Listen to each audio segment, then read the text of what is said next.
Hello, viewers of the Mr. Twilight channel. Welcome back to another episode in the series Nighttime Horror Stories. Everyone loves the feeling of sinking into a cozy seat, munching on popcorn, and enjoying a good movie on the big screen. But what if the movie theater, a place meant to be fun and safe, turns into a stage for bizarre and terrifying events beyond imagination? In this video, I'll share 3 true stories about what happened behind the curtains of movie theaters. If you're someone who enjoys watching movies alone, especially during late night showings, you might want to think twice. Now, make sure your heart is strong enough and turn off the lights as we begin these haunting tales. Story 1. The Ticket Taker at Gate 9. On a cold, windy night, gusts howled through the bare trees of the quiet town of Stamford. Sarah, a senior college student, decided to treat herself to a movie after a stressful week of studies. She picked the Regal Oaks Theater, a run-down but charmingly old-fashioned cinema known for its vintage style and cheap tickets. Her movie was showing in Theater 9, the largest room in the building. After grabbing some popcorn and a soda, Sarah made her way toward the screening room. The hallway to Theater 9 was unexpectedly pitch black. The motion sensor lights flickered erratically, as if about to burn out. The air grew unnaturally cold. As she approached the end of the hallway, Sarah froze. Standing in front of the entrance to Theater 9 was a tall, motionless man. He wore a faded employee uniform styled from the 1970s, a maroon blazer, wide, pointed collar, and a rusty name tag pinned to his chest.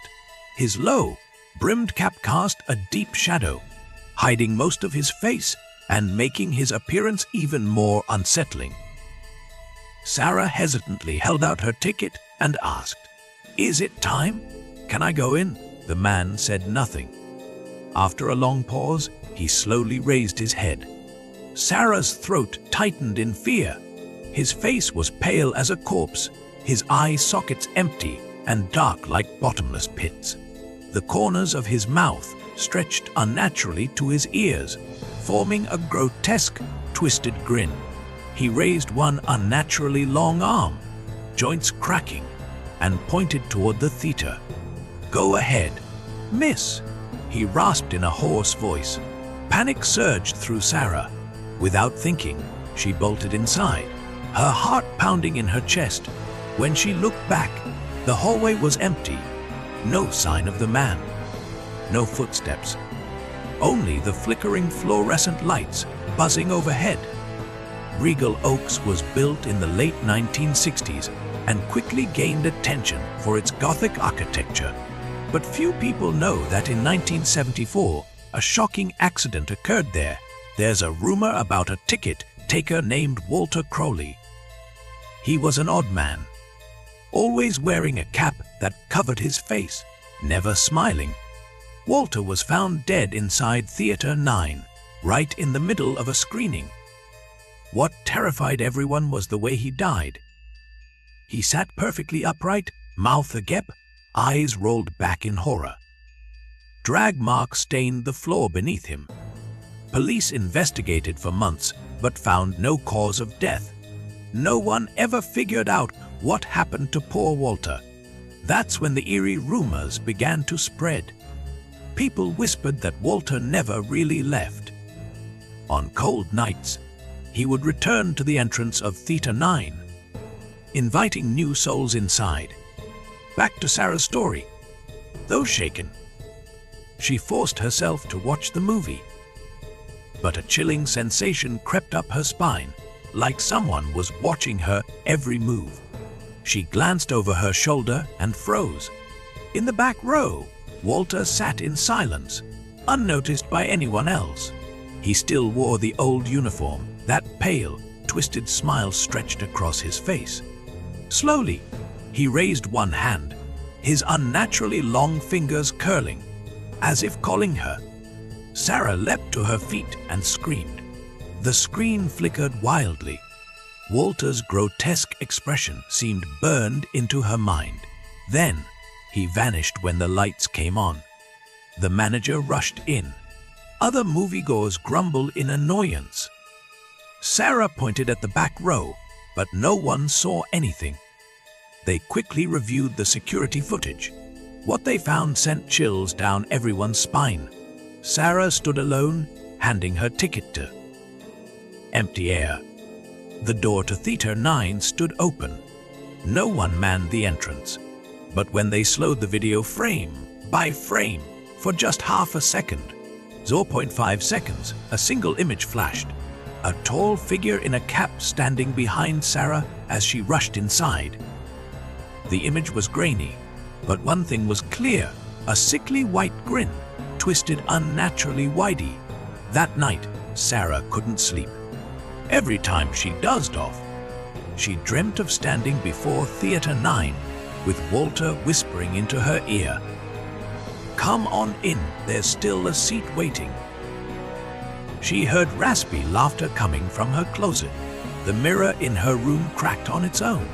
Sometimes, her reflection wore a tattered cap and a rusty name tag pinned to its chest.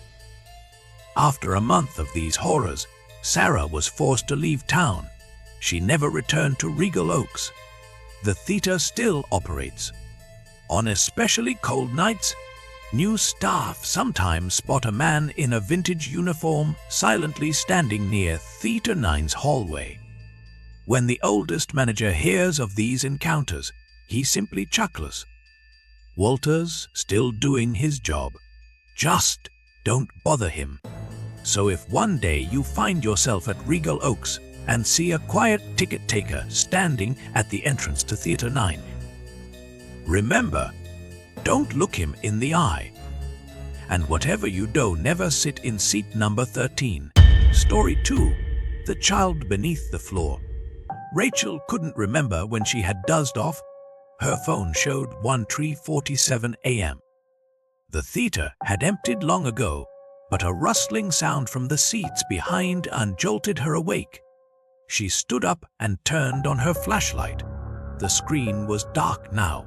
Only faint noises echoed in the blackness, like someone crawling on the floor. Rachel swept her light along the aisle. Nothing. But as she passed the middle row, she heard a faint, raspy sob from under the seats. The sound of a child crying, but hoarse and hollow. She crouched down and aimed her flashlight underneath. Something slithered by in a blur, like a snake darting across the floor. Rachel stumbled back, trying to follow it with her beam, and froze when the light caught it. A pale, sickly child's face. Its eyes were rolled back white. Its mouth stretched open, torn unnaturally to the ears. The child lay beneath the seat, staring straight at her. It didn't blink. Slowly, it began crawling toward her feet, whispering, "Stay and watch with Mepha." Rachel screamed and turned to flee, but crashed face first onto the floor. A freezing hand gripped her ankle, tugging gently. Rachel worked night shifts at CrestHill Cinema, an old, crumbling theater built in the 1960s, still running thanks to a loyal group of local moviegoers.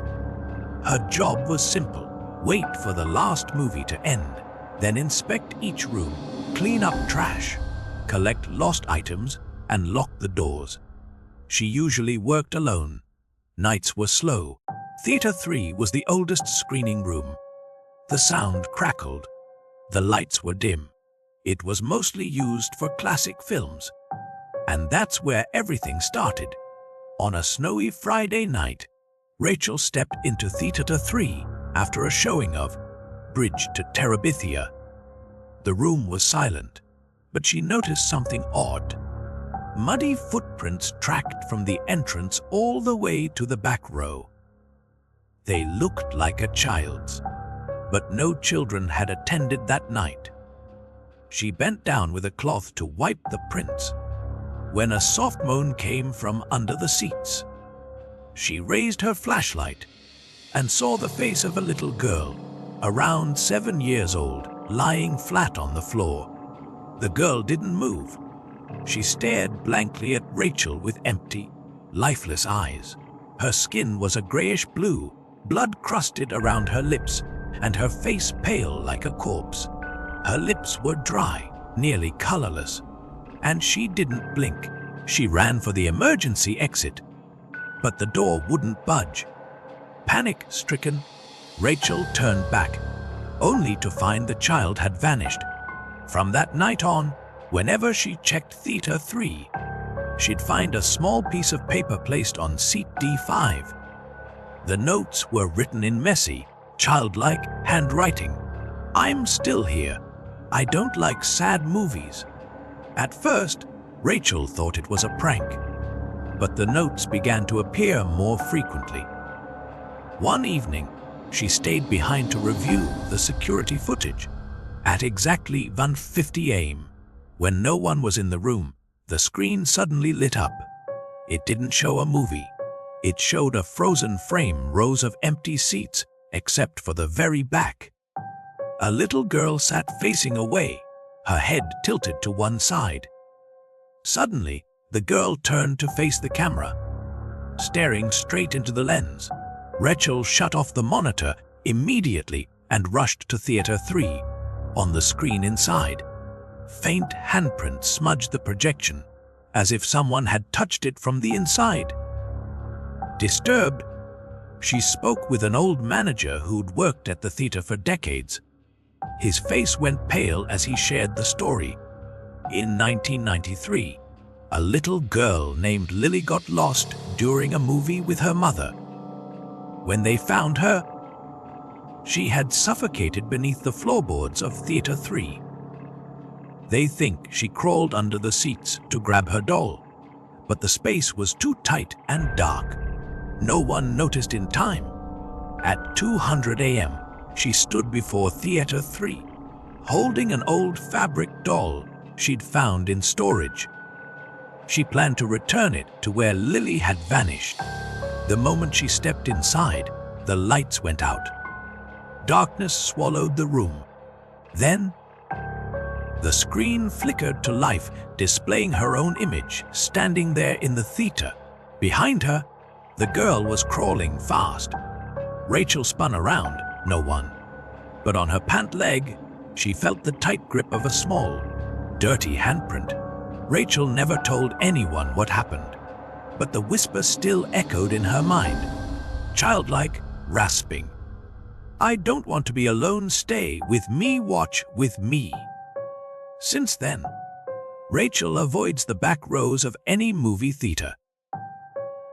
And if you're ever alone after a film ends, and hear the soft giggle of a child beneath the seats, don't look under, because if you see a pair of white, lifeless eyes staring back, it's already too late to run. Story 3. The Thing Behind the Screen. That late night screening had only 3 people in the theater, a young couple and an elderly man sitting alone in the back row. About 20 minutes into the movie, strange things started happening. The image on the screen blurred as if something was moving behind it. A faint, tall shadow gliding slowly. The girl turned to ask her boyfriend if he saw it too, when a charred black hand with long, claw-like nails suddenly pushed through the thin fabric of the screen and tapped her on the shoulder. She screamed. Chaos erupted in the theater. Staff rushed in, but behind the screen there was nothing. No tear, no hole, no sign of damage. As for the elderly man sitting alone, he had disappeared, vanished without a trace. Jake was a longtime technician at the Century Theater, located in downtown Dallas. His job was to check the projectors, tune the sound, and ensure everything ran smoothly, especially before late-night showings. One Wednesday night, Theater 5 was showing an old horror classic. The place was nearly empty. Jake inspected the back of the screen. The white fabric swayed gently as if a breeze passed through. Though the AC had been off for hours, as Jake bent down, a deformed, burned face with coal, red eyes lunged out at him, snarling just inches from his own. Jake fell backward, slamming against a speaker crate. When he scrambled up, the face was gone. But the nightmare was only beginning. He later described recurring dreams. He was tied up behind the movie screen, surrounded by fire, while a figure, Timothy, with his scorched face, crawled toward him, hissing, "I played the villain my whole lifey. Now I want the leading role." Before it became a movie theater, Century had a darker history. Built in the 1940s, it was once a small but famous live stage theater in Dallas's art scene. In 1988, during a nighttime performance of Macbeth, a fire broke out. A renowned actor, Timothy Archer, celebrated for his villainous roles, got trapped backstage and burned to death on stage. When the flames were finally extinguished, firefighters found what remained of Timothy. He had been kneeling on stage, wearing a red, hot iron mask fused to his face. They say Timothy never left his final role. The Century Theater became his eternal stage. Many have accidentally witnessed his presence. The first recorded victim was Linda, a 29-year-old office worker and horror movie enthusiast. On her birthday, she decided to treat herself to a midnight showing. The movie was The Others. For the first 45 minutes, everything seemed normal until the screen began to dim. But what appeared wasn't part of the movie. Linda at first thought it was a projector glitch, but the light on the screen slowly shifted to a ghostly red glow, and from the center of the screen, a tall, hunched figure began to emerge. It crawled forward, on hands and knees, straight toward her. Timothy appeared, his burned and disfigured face twisted in agony, his eyes blazing like fire. He reached through the fabric of the screen, his voice hissing, "Get me out of here, bring me out." Linda screamed in terror. She tried to run, but in the darkness, she stumbled and fell. The lights snapped back on. Staff rushed in to find Linda pointing frantically at the screen, crying, "He's in there!" But the security cameras only captured Linda alone, screaming and clutching her head in the middle of an empty room. After that night, the theater's owner called a priest to perform blessings and recite scripture. But the strange events didn't stop. The second victim was Kevin, a young man who recounted his experience during a late showing of Hereditary. At the end of the movie, when the screen faded to black, Kevin remained seated, too haunted to move. That's when he noticed them. Two red, glowing eyes blinking on the darkened screen. The eyes opened wider, staring directly at him. Terrified, Kevin fled the theater, leaving behind his phone and wallet. The horror peaked when a group of art students attempted a "spend the night at the theater" challenge.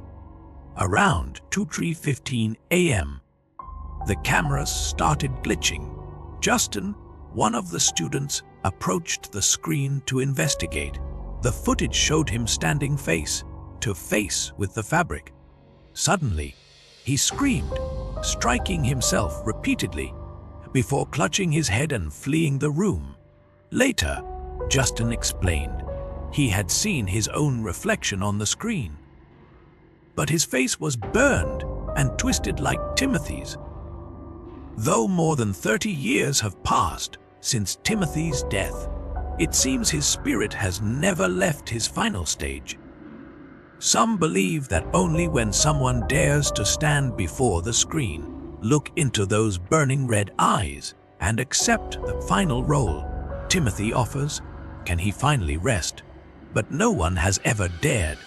So if you find yourself at a late night movie and notice the screen swaying ever so slightly, don't look away. If you see a shadow standing still behind the fabric, don't blink. Because if you do, Timothy will think you've rejected his performance. And that will be your final role.